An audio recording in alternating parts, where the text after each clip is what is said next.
Buenos días o tardes, soy Celeste Garcés de tercer año medio y este es mi mapa conceptual del capítulo 6 del libro Keynes vs Hayek, titulado El duelo. El capítulo se centra en el año 1931, a 2 años de la caída de la bolsa en 1929, y nos sitúa en Gran Bretaña, que al igual que el mundo entero está lidiando con las consecuencias de una crisis económica. Keynes, que ya desde entonces era bastante conocido, intentaba incentivar el consumo por medio de anuncios en la radio, donde aludía a las amas de casa, al patriotismo y a los bajos precios que causaban una gran impresión en la crítica económica de la época, o sea, los anuncios, a eso me refiero. El incentivar el gasto significaba un aumento en la demanda de bienes y servicios, que se podía expresar en el aumento de gasto como elección individual, o sea, como el aumento de gasto que decidía una familia o una empresa, que a la vez significaba la reducción del ahorro, y lo anterior también, pero por mano estatal, que se expresaría por medio de obras públicas. Esperaba que por medio del incremento de la oferta producido por el aumento de la demanda, se fortaleciera y expandiera la industria, generando más empleos, mejores condiciones y como consecuencia de esto la superación de la crisis. Esta era la idea principal que buscaba justificar y fortalecer en su libro El Tratado. Sin embargo, el incremento de la oferta se lograba por medio de la deuda, al buscar exacerbar el gasto, lo que genera dudas en la población y dificulta cumplir con los requisitos para pedir un crédito, ya que lo que se pone en duda es la capacidad de pago de la nación. Como respuesta a esto, Keynes propone la subida temporal de los aranceles de importaciones, que significa la subida de precios de los productos importados, lo que dificulta el gasto porque es más caro. Esta contradicción llevó a que se perdiera un poco el prestigio de Keynes, llegando la gente a decir que si ponías a dos economistas en una misma habitación tendrías dos opiniones, pero que si uno de ellos era Keynes, entonces tendrías tres. La figura de Keynes seguía teniendo mucho peso, lo que queda evidenciado en su viaje a Estados Unidos, donde buscaba realizar conferencias a lo largo del país para difundir sus ideas y donde junto con su esposa fue acogido por el entonces presidente de la Reserva Nacional,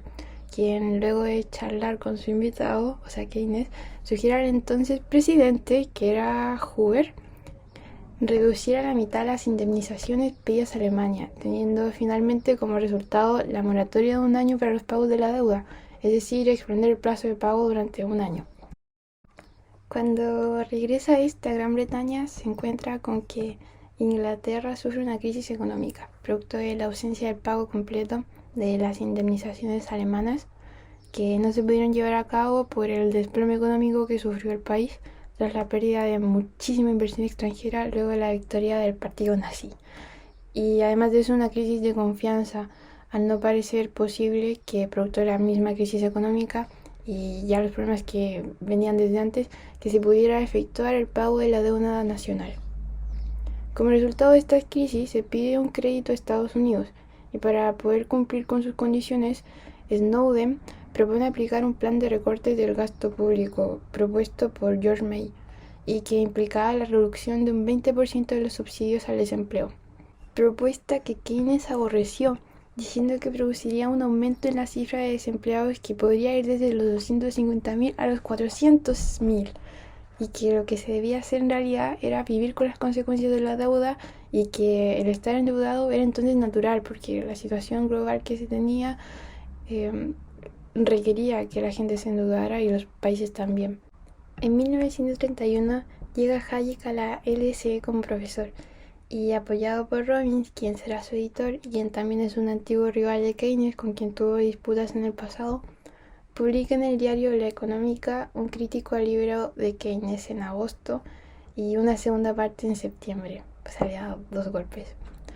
Al escribirla, buscaba frenar el creciente atractivo de las ideas de Keynes y una respuesta oficial del mismo, y para esto necesitaba que causara muchísimo revuelo. Así que opta por un carácter ofensivo, con un tono pasivo-agresivo mientras señala los errores del tratado, que a veces llega a ser incluso solamente agresivo.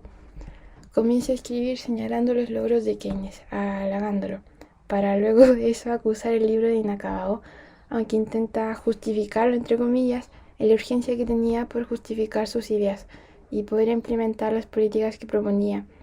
También dice que es totalmente ininteligible, tachándolo incluso de oscuro,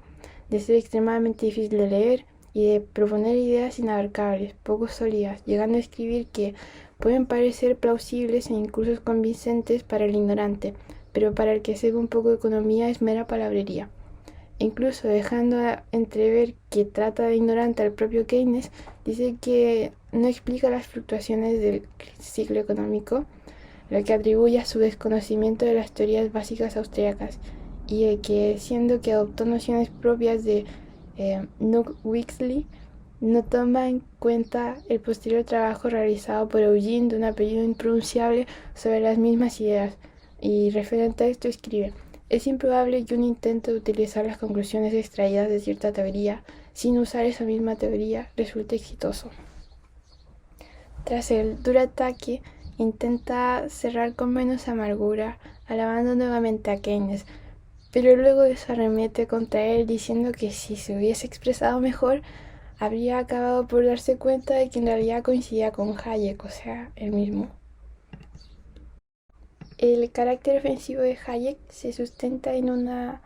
autoimpuesta posición de superioridad, que se ve fortalecida por las fuertes convicciones de Hayek, que, creyendo firmemente estar en lo correcto, no tiende a buscar, a la hora de debatir, persuadir. Keynes es todo lo contrario, siempre está abierto al diálogo y busca persuadir al otro, a su oponente, de sus ideas. Es por lo mismo que a pesar de, como me imagino podrán deducir por todo lo anteriormente dicho, estaba muy ocupado, accede a debatir con Hayek, comenzando así lo que decía el título, el duelo. En el texto se dice de manera explícita esta diferencia entre Keynes y Hayek, además de explicitar los principales puntos de discrepancia entre ambas teorías. Una es la necesidad de un equilibrio entre ahorro e inversión, el cual Hayek defiende mucho y Keynes rechaza totalmente, y en la importancia de la divergencia entre ahorro e inversión, que según Keynes radica en que afecta negativamente los precios, y son estos puntos de gran importancia para sustentar la teoría elaborada por Keynes en su libro El Tratado, y son a los que intentará desacreditar Hayek.